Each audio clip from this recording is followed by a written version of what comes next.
Hello, boys and girls of credit union land, and welcome to the CUInsight Experience. My name is Renée Smith. I'm one of the co-founders of CUInsight.com, and it is my job on the show to have conversations with the best and the brightest of the credit union community. I get to pick their brains and see if we can't find a few nuggets that we can all learn from. My guest on today's show is Renée Sattiewhite. Renée is the president and CEO of the African American Credit Union Coalition. I had the chance earlier this year to get to know Renée and spend some time with her in Mombasa, Kenya, when we were both attending the 20th annual SACCA Congress that our good friend George and his crew at ACCOSCA put on.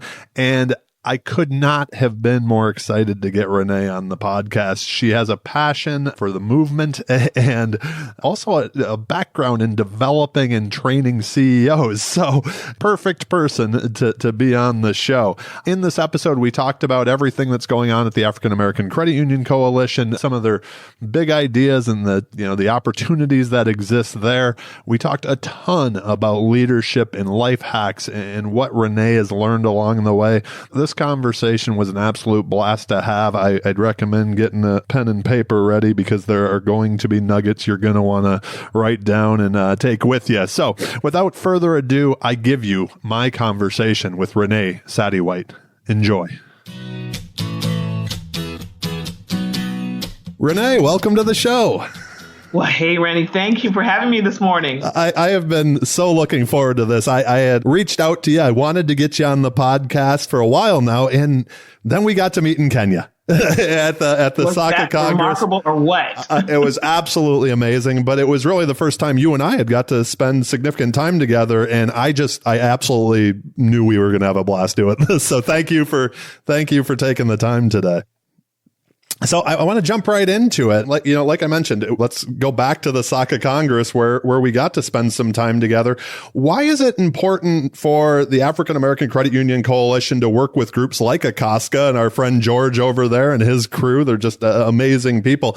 But to participate in an event halfway around the world. And that flying time, right? 40 hours in the air going, both ways. What's important is part of why we were created at AACUC was to increase the perspective of African Americans and Africans in the credit union movement. So the connection to Africa is extremely important. For the founding fathers, as you know, were very, very concerned about making sure that internationally we were also relevant. And so that's part of the reason why we are so excited about the partnership with ACCOSCA, because they are doing great things in Africa. And we want to make sure that we are part of helping them build credit unions to a larger extent. My first chance to go over there was over the summer, and did I ever think I'd be back twice in a year or so, but it was, I was absolutely blown away by just how mission driven they are over on the continent. And I mean, they're doing amazing work. I mean, we're not talking about just getting a better interest rate on a loan. When you hear them, everybody over there talking, when you saw the engagement at that event, it was, I don't know how you couldn't be excited after seeing, being a part of that. So it brings you back to why credit unions were created in the States. Absolutely. And that's another thing that's so powerful about going. And I had 2 of my board members there out of 9. So Can you imagine? That's a big contingent there. That's for sure. And we really are excited about what they're doing. The women's program, we're committed to that. George loves to say that AACUC was part of the reason why DE is alive on the continent. Absolutely. And humbly for the organization, it was Bert Hash and Sheila Montgomery who insisted that we contribute in a way that was relevant. And so I can't think of a better way to share the experience of making sure that the continent is represented. And for the DEs now, that's incredible. It's incredible how many DEs there are from one seed. When you sow the seed, right? That absolutely. Something I don't want to pass up that you just mentioned was you and I both had the opportunity to participate in the first African Women in Cooperatives event. We've both been to a lot of events. They kept having to bring in chairs. It was standing room only. And I think it was 3 days before the actual event started, right? There were pre-conference workshops still to come. And I sat there in awe as somebody who's been to hundreds of conferences. Like, Right. When do you see this? So I to Maureen and Betty Rose and everybody over there, I've got to give them a shout out on that. I personally have a lot of affection and admiration for the work that you're doing at AACUC, and have for quite some time because of, you just mentioned Mr. Burt J. Hash Jr., and Sheila Montgomery. Lynette Smith was on the podcast earlier in the year. Maurice Smith, just one of my favorite people.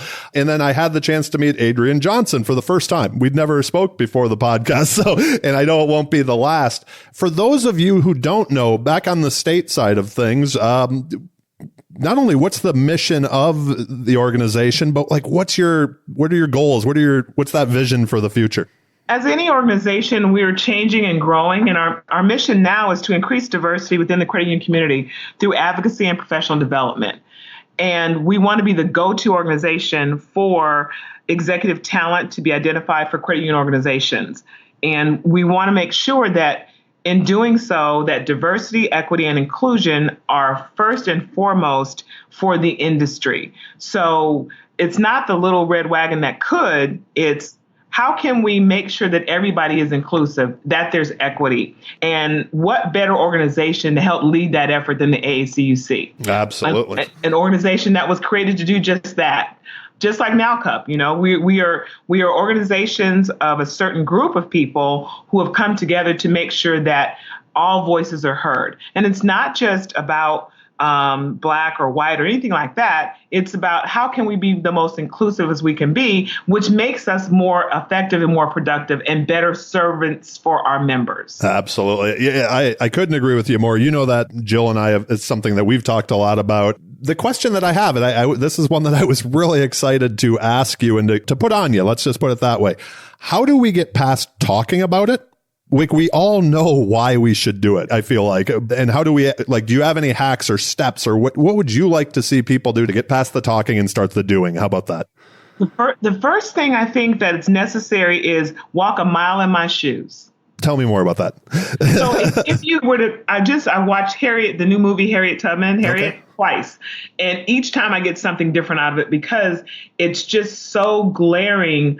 Of course, the Civil War and all of that, but that we had people who were of a different color trying to free slaves and help with that Underground Railroad. Yep. So if we look at that as our historical barometer on how we can move things forward, for me, that's a way to do it. Be in action with it. Be receptive to it. Don't look at it as though it's a challenge, but an opportunity. And what's the opportunity? The opportunity is to meet people who are different than you, to do things that are different. I used to be a person who was really stuck on what's professional, what does this look like, and you couldn't have a tattoo, and you couldn't show this, and I had to wear a bob, and all these different things that I had in my mind what professional looked like. Well, in this changing climate, we've got to be more diverse in our thinking, not just in how we look, but in our thinking. And in order to be relevant and stay relevant, you've got to be on that task. You've got to be earnest about it. So as it relates to what can people do, put your money where your mouth is. We've got $5 billion credit unions that have partnered with AACUC at a $25,000 level each year to help us move forward with our organization and to stick to this mission. That type of support is huge. It's CQ of Maryland, Schools First Federal Credit Union, Local Government Credit Union, and MECU Credit Union of Baltimore, and Anheuser-Busch, which is now Together Credit Union. Together Credit Union. They just had a name change.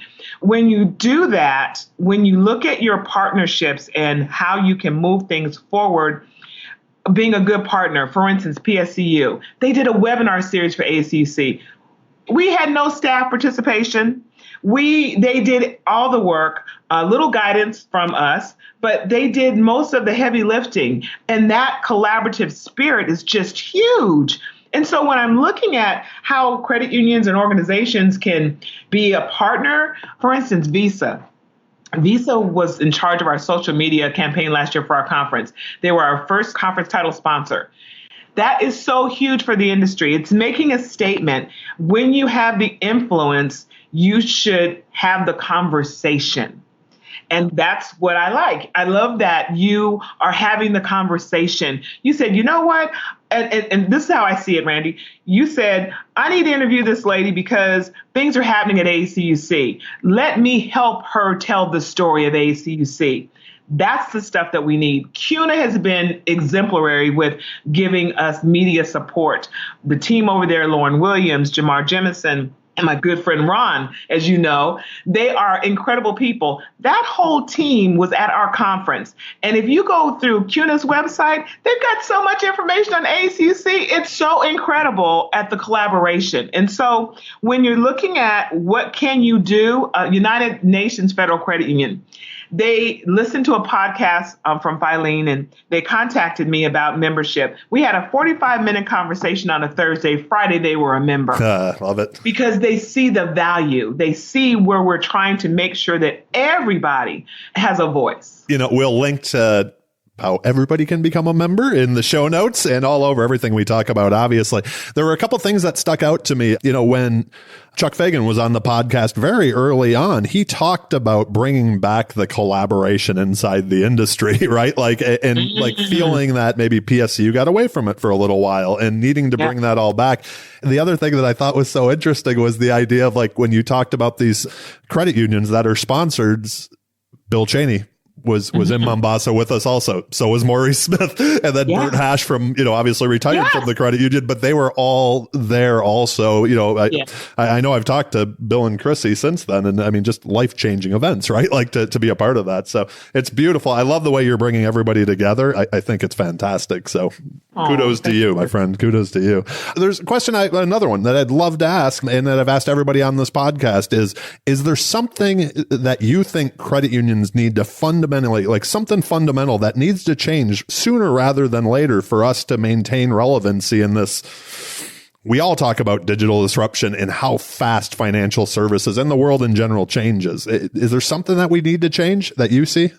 For me, it's the Aid Cooperative Principle. Love it. There's nothing else for me than that. That to me is first and foremost. Once that is done, and AAC has adopted it, and we embrace it, and we follow it. My goal is to see that everybody in our United States credit union land want to do that.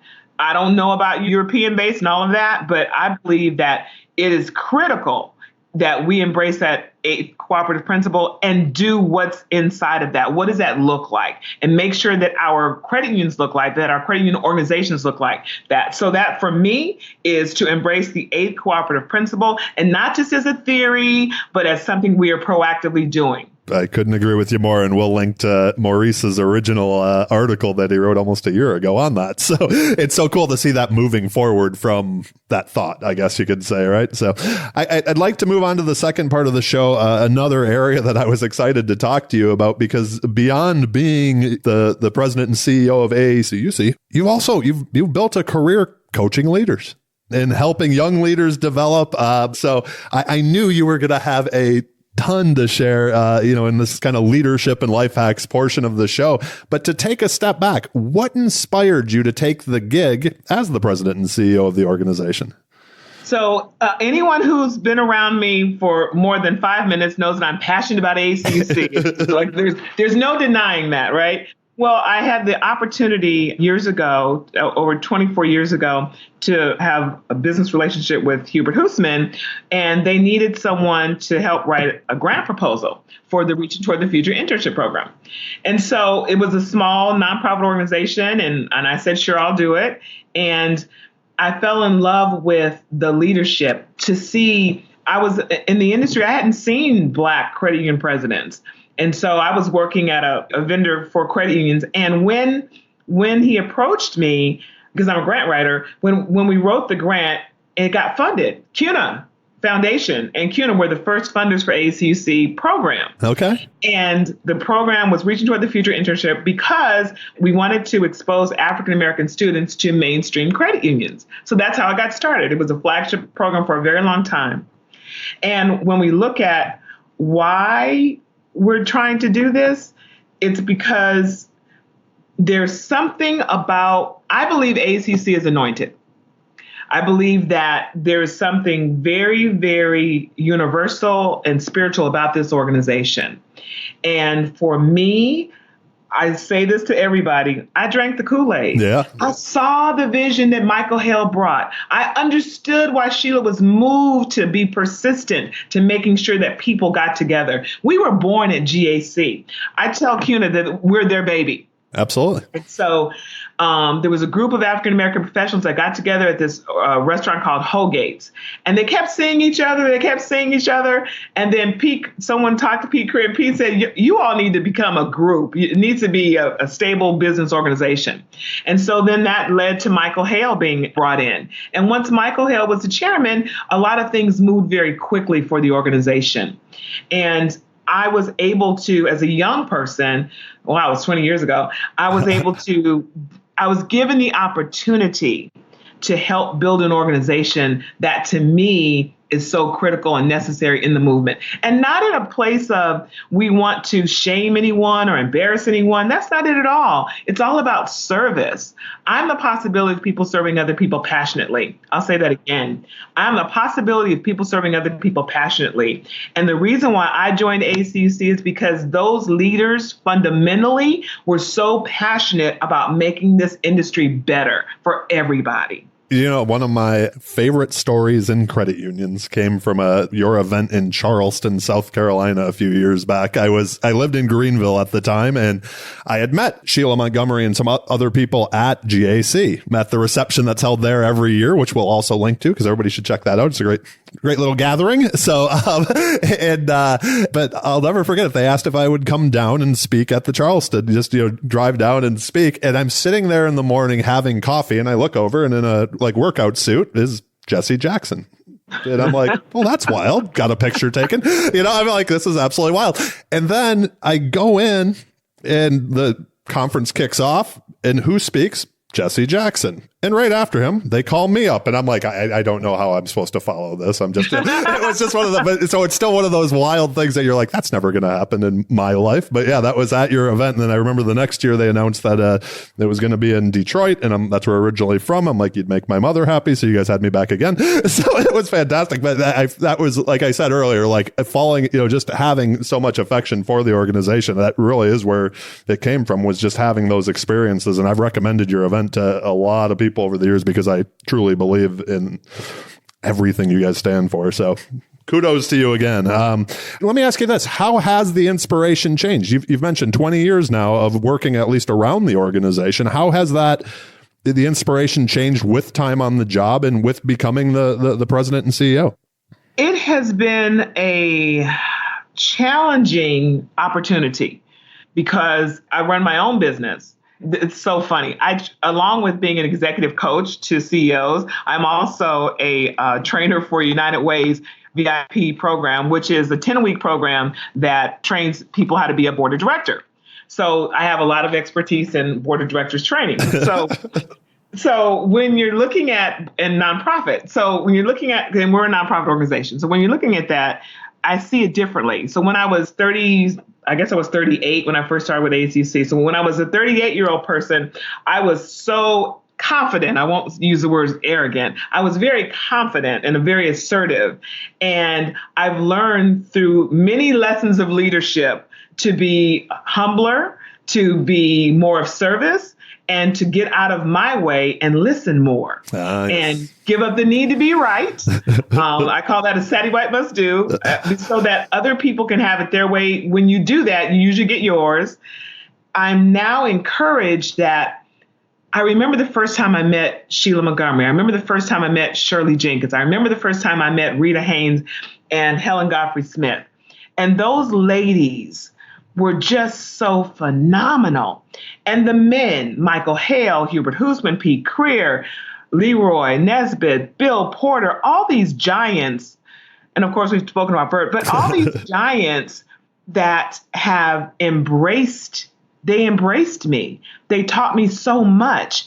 And so to whom much is given, much is required. And for that, you can't put a price tag on service. And the ultimate expression of service is service to others. And so Janetta Cole said that, and I'm so in agreement with that. I think the industry has changed. I think I'm so happy now that when I first started with AACUC, we couldn't count how many African-American CEOs there were. I can tell you that there's about 165, 5 of them at billion-dollar credit unions. One's a woman, Marsha Majors. We didn't have that information before. So what keeps inspiring me is that although we've made such great headway, there's still so far to go. And I believe that being an inclusive organization, not exclusive, but inclusive, helps us do that. My partners inspire me. You inspire me. The work that you've been doing, and I followed you for years. I mean, we know of each other, right? Yep. So the things that people are doing to help make credit unions better, not just diverse, but better all the way around. Lois, for example, who doesn't love Lois K? Who doesn't love Lois K? And I mean, and I'll run through brick walls for her. And the partnerships and the people keep inspiring me. When I see our conference has done a metamorphosis. Again, I talk about Visa being the title sponsor last year. And it was great. Doug Layton, he said, it was a great conference. We appreciate all that you've done. He said, and we'd love to be your title sponsor for next year. And I said, oh, Doug, that'd be great, except I already have one. PSCU, they decided to be a title sponsor long before my conference. Yep. So here we are, the little organization that could, with all this type of support. That's encouraging. Our partners are so key for us and so engaged. And when I see the young people and what they're doing, we wanted a crashers program and that didn't work out. And so we built our own Young Professional Summit. And now the summit is bigger and bigger. Yeah, last year we had so many young people. It was phenomenal. CUNA Mutual Group sent 28 people, including Bob. Bob came. Bob came down. Bob came down. It was awesome. But look, I have to say, I'm sure Bob came for Maurice. Maurice was our Peak Career Lifetime Achievement Award recipient. And so many credit union notables were there to help him celebrate. Mark was there from Filene, and Gigi was there from the National Foundation, and Hannibal spoke for us. I mean, and Jim Blaine came. Jim Blaine was there. It was phenomenal. And then when you have the chairman of the NCUA come and want to be a part of your conference, not just this last August, but the prior year, the other chairman. So people want to help AACC move forward. That's what inspires me. All of the ability to be of service and to help the credit union industry see something different. You mentioned something in there about the young professionals. I would love to ask you a question on, you've also mentioned a lot of titans of our industry and the history of our industry. Is there something working with, your board of directors has always been just an impressive group of people. So, working with these people over the years, is there something like a leadership, whether it's a trait that you see in people that have had that kind of success, or, some hacks along the way that you've picked up that you could share with, say, somebody that's younger that wants to get to the C-suite? Timothy Anderson, when he was chair, was very instrumental in making sure that we had a focus of transformational change, transformational growth, and transformational service to our membership. And what that was for him was making sure that we got the young people included, that we started engaging them, because it's succession. We need to move out so they can move in. And our board members, typically, what I can say about the thread of them, they've been youthful people.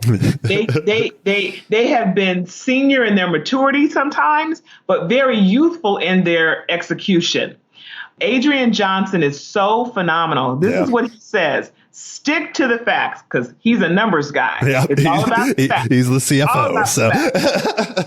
And he wants you to live your best life. And what does that look like? So what I have found is that the board of directors, who, as you say, and Tim's word as well, titans of the industry, they have been people who have integrity, purpose, and a heart for service and leadership.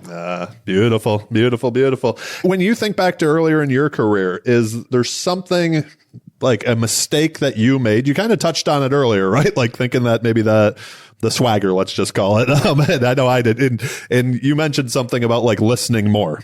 That is something I've tried extremely hard to do as I've gotten older. But is there a mistake that either you made or that you see young leaders make over and over again that you know, kind of that advice for your younger self, like you don't have to do it that way?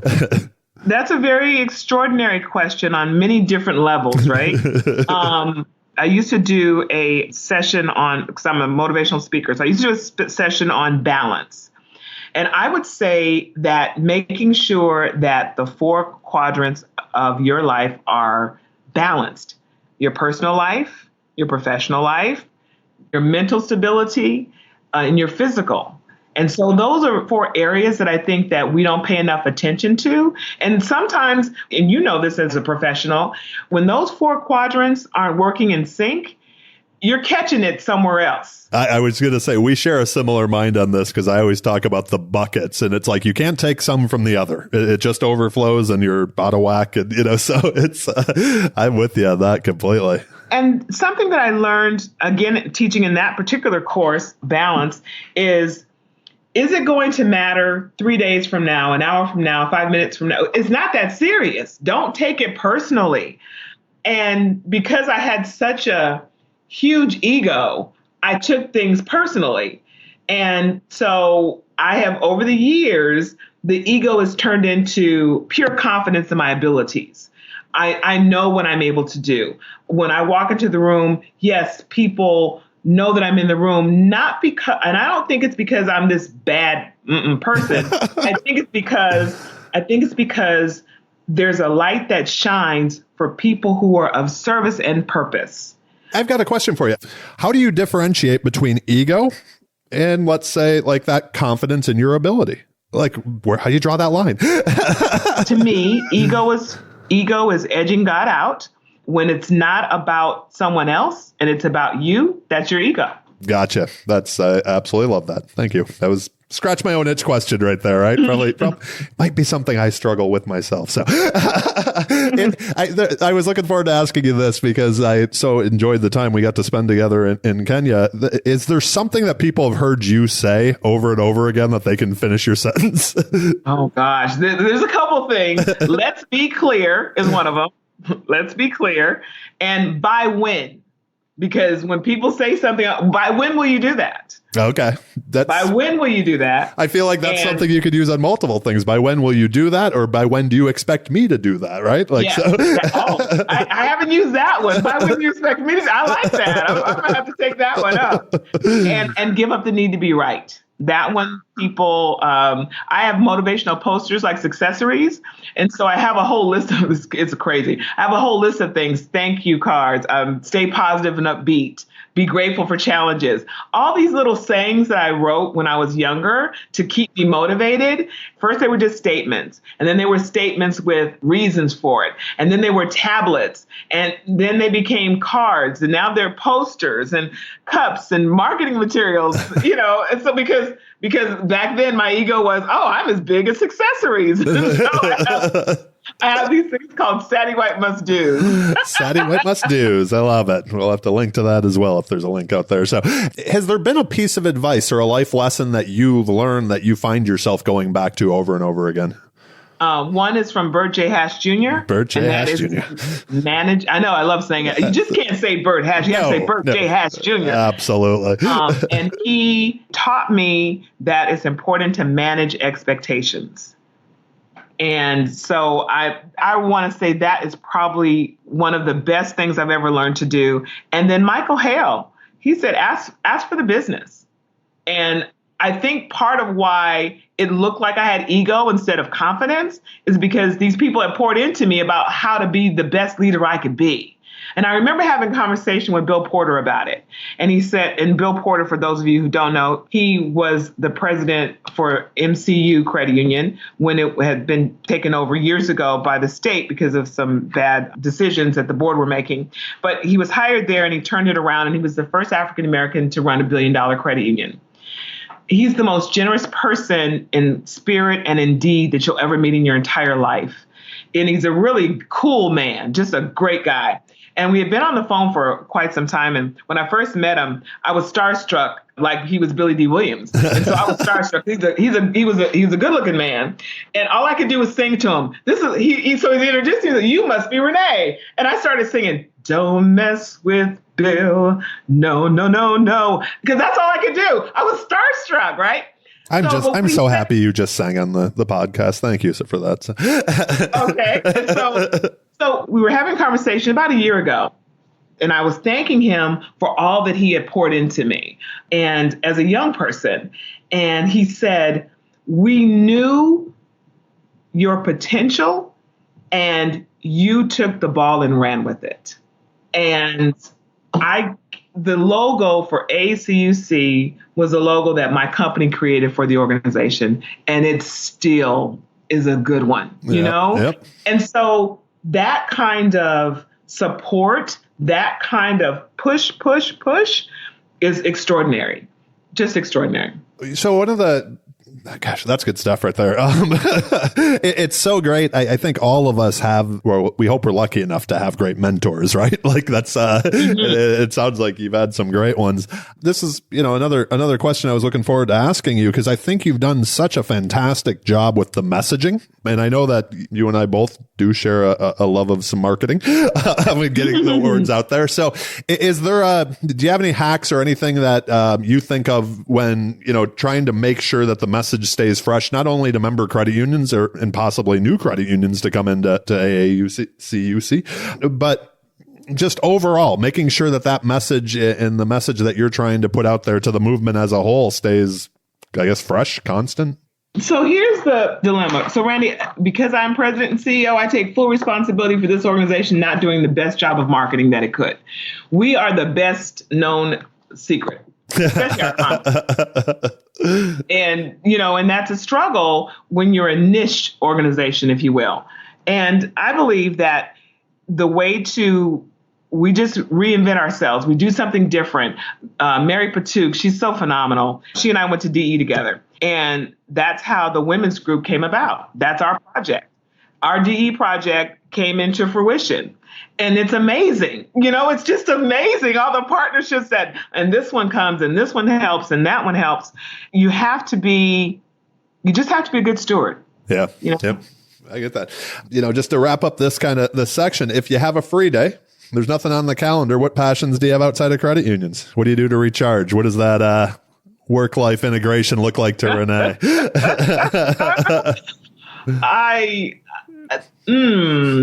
So I have a gym downstairs, but I don't really work out as much as I should probably, but I like to crochet. Okay. And because I'm so busy, I like to sleep. Yes. And so I crochet, sleep, and shop. I love to shop. And because I'm always looking for stuff. When you've been in business as long as I have, you're always looking for the deals. And I pride myself on being able to teach a class overnight. So if someone calls and says, my facilitator can't come, can you come in and do your thing? I pride myself on being able to put materials together and the subject matter together and go do that if I'm asked. No one has asked me to do that, thank goodness, but 20 plus years I've been prepared to do that. You've been ready. So I enjoy being around my house. People think that I'm a very outgoing person. I am that way because of the position, but I am someone who is a quiet person when I'm at home. And I'm always listening to music because music drives my soul. And I'm either listening to good music and crocheting and catching up on binge watching TV. I like medical shows. Oh, all right. The secret doctor in you, right? So, all right. So we're going to find out more about that music here in a second. The rapid fire questions. The questions are rapid. Your answers don't have to be, so we can have a little fun with this. Do you remember the first time you got into memorable trouble? At least that you can share with us. So I've been suspended from grade school twice. Okay. And I'll talk about the second time I was suspended. I can't wait to hear this. Well, the first time was in second grade and the second time was in sixth grade. So in sixth grade, there was a young man named, I can't say people's names. There was a young man who bullied a young girl, and I got upset about that. And so I hit him over the head with my shoe. With your shoe? I hurt him. I had a nice shoe there. It had a little heel on it. And I hit him over the head with the shoe and got in trouble. I got suspended because I was sticking up for her. And that was the first time. That was one of the first times I remember my mother being upset with me. Okay. Because she had to come and talk to the principal. And then when she found out what and why I did it, she was okay. Because I'm the oldest of 4, and she knows that I'm a protector because that's how she treated me, right? You're used to sticking up for the younger ones. So yeah. I love it. Do you have any daily routines that if you don't do, your day just feels off? I don't anymore. Okay. I am in a great position where I can kind of do what I need to do whenever I want to do it. And that works for me. Now, I used to walk in the mornings, and because I live near a lake. So I used to walk the lake and get all that in. But now I just do my daily devotional, get up and pray. I have a prayer partner. I do that. What I do also is before any major event that I'm in charge of and any training that I do, I pray to get me out of the way so that the information can be delivered correctly to anyone who needs it. Getting out of the way. That's a beautiful thought there. The random question. You just mentioned music a few minutes ago. What's the best album of all time, that one you can listen to without skipping a song? Oh, I'm a musician and a vocalist, and so I can't say that there's just one. And certainly, if I was going to say just one, it would be one that I wrote. However, I will say, for the sake of this podcast, I will say Tina Marie, Wild and Peaceful. Okay. Because it has so many different types of songs in it, jazzy, soul, R&B, and extremely well orchestrated. It was beautiful music, and it's got a duet with Rick James. So that if I had to be stuck with one, that's the one. Or anything Supreme. Anything. I'm a Detroit guy, so the Motown I get. I'm a reader. Jill and I have a stack of books in the house. I know you and I were talking about some books when we were over in Kenya as well. Is there a book that you either have gifted to people over the years, or just that one that you think everybody should read?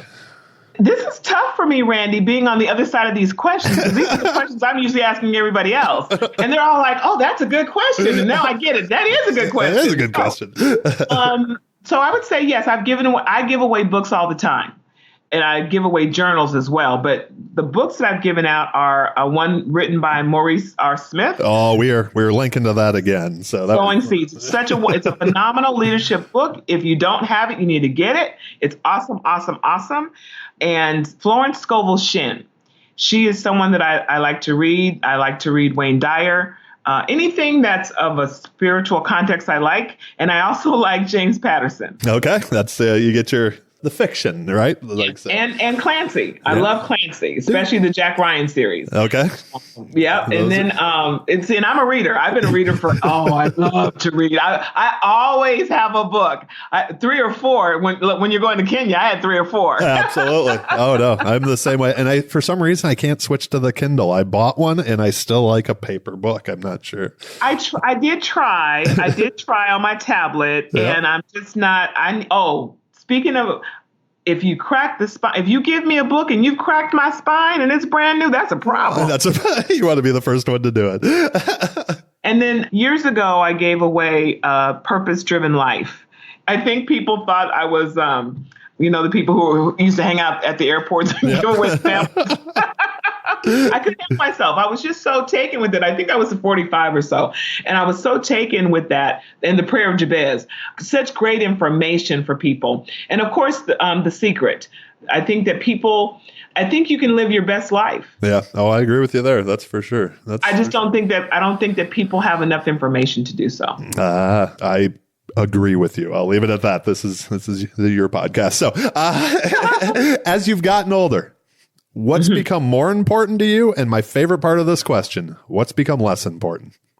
Oh, wow. Less important, the opinions of others. Yep. I used to... Jill and I were just talking about that this morning. I used to do evaluations on every session that I trained, and I trained a lot. And for the most part, if it went to 5, I would get 4s and 5s. And every once in a while, there'd be a 3 or there'd be a 2. Truly every once in a while. But I'd be so focused on that, I didn't embrace that all these other people got the information that they needed. Yeah. All the fives, all the people that came up and talked to you afterwards, just that two on the, yep, I get You're it. stuck on that one. And so for me, people's opinions aren't as important as they used to be. What's most important for me now is my health and family. And my mom, my father died when I was very young. I was 7. And my mom, she is my shero. And she is so phenomenal. She is just, my mom, she does it all and she looks good. And she won't tell, I can't tell her age because she'll get mad, but don't do that. She's 19 years older than me. And she is such a force. She came from a very humble beginnings. My father passed away. I was born in Texas, where my mom's from, but they had moved to California. So we were in San Diego because he was a Navy man. And we moved to San Diego and he passed away there in the service. And my mom, who didn't have any business savvy, bought a house that had a rental property house on it, an acre of land. She didn't work until I went to college. I mean, so my mom is just phenomenal. And I want to make sure that I spend as much time as possible with her. So I try to go back to San Antonio, Texas every other month and spend like a week or two. I am blessed that my board of directors has created an atmosphere for me where I can do that and still maintain the business of AACUC. I was going to say the location independence is a beautiful thing once you figure it out, right?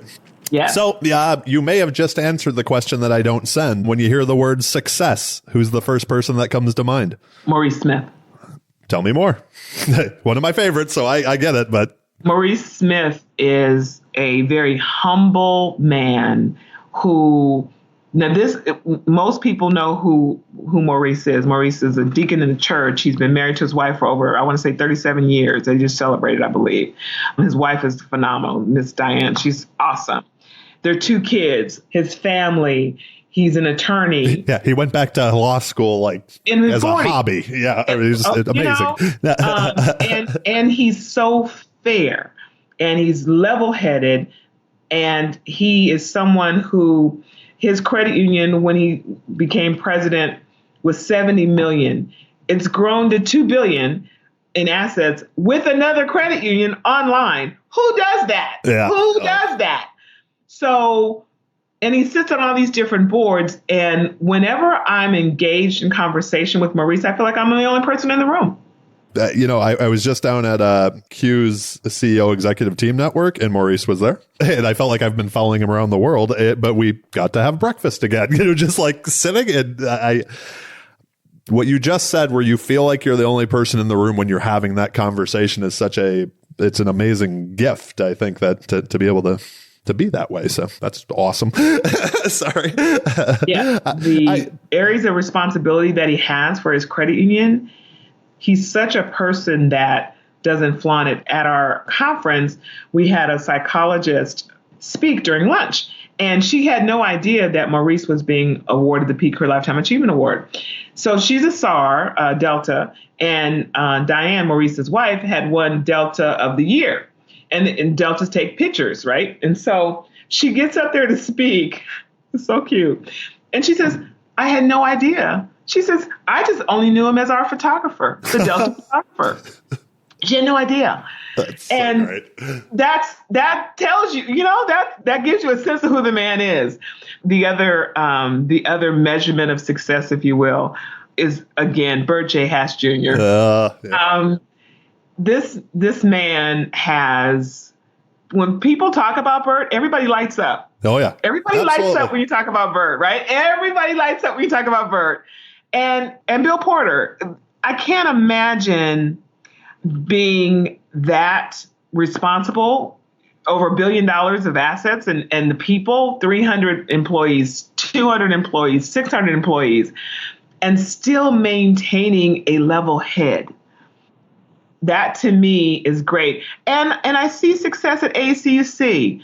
The fact that the people who came for the conference last year, in August, to see, quite frankly, as many Caucasian people as we did was tremendous. And it used to be that it was only the vendors. Yep. Okay. Yep. And our precious Ed Presnell, one of our board members. But this one was totally different. And there were so many people who wanted to be there. And it's a great feeling. And then, of course, your DE network, they will support you. Oh, yeah. Adam Lee was there from Filene, because we went to DE school together. He was great, and I couldn't stand him before. Oh, my gosh. I thought he was this pompous person. But he turned out to be one of my dearest friends now. I love that. Yep. It's amazing. And that's being open, right? Absolutely. That's totally being open. One of my favorite people is Kathy Mann. Oh, yeah. Kathy Mann is so terrific, and she's such an inspiration on how to move things forward. And her heart for credit unions is just tremendous. And so I look at that as success. I think that the fact that you've interviewed at least 4 notable people from AACUC is success. Yeah. You know? Like I said, many more to come. So, Renée, I thank you so much for taking the time again today. And I knew we were going to have a blast, and this did not disappoint at all. Last question I have for you. Do you have any final thoughts, final ask that you'd like to put out there to our listeners? I would be remiss if I didn't speak about the Reaching Toward the Future internship program. Our committee chair is Tracy Jackson. Tracy Jackson is a product of AACUC and Bert Hash at MeQ Credit Union. She worked for Adrian. She came in as a temporary person and had a long career there. I want to say about 11 years at MeQ. And she worked with me and Bert and Adrian on the internship program. So now she's on the board of AACUC. She very quickly went from the job that she had working for Adrian to VP of Finance at a credit union. And now she's a CFO at another credit union. And she, to me, we talk about success story, that's huge, right? Well, part of what's important at AACUC is for us to mentor and to engage young professionals. Dwayne Day is helping us do that.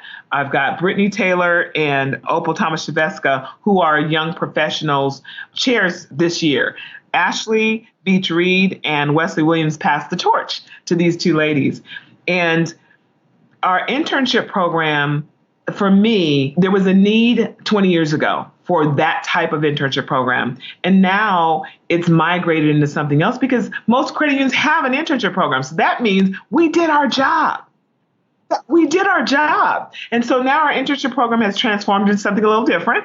And I would request that people who are interested in having an intern get in touch with AACUC, go on the website, look at that tab for internship and see if their credit unions want to partner with us. I would also ask that in the spirit of diversity, equity, and inclusion, that everyone stop being so sensitive. It's not that serious. We are here to work together. The credit union movement is people. The philosophy is people helping people. And it doesn't say people helping people with different colors. It didn't say that. It's just people. And so if we can all get behind that, that would be awesome. Well, we will link to that, the internship program, everything that we talked about in the show notes today. Is there a best way or a preferred way for people to get a hold of you if they have additional questions? LinkedIn, email, the Twitter machine? What's your favorite? Whatever. Here's the thing. Thank God I have a group of volunteers who are very helpful. So if you reach out on Twitter or LinkedIn or Facebook, I'll get a message about it. If you want to reach me directly, it's Renée at AACUC.org. That's RENEE at AACUC.org. And of course, our website has full of information. And we also have video clips of the conference speakers on Vimeo at AACUC.org. We will link to that as well. So, thank you again, Renée. This was an absolute blast. I hope you have an amazing day, and I hope all of our listeners do too. All right. Thank you so much, Randy.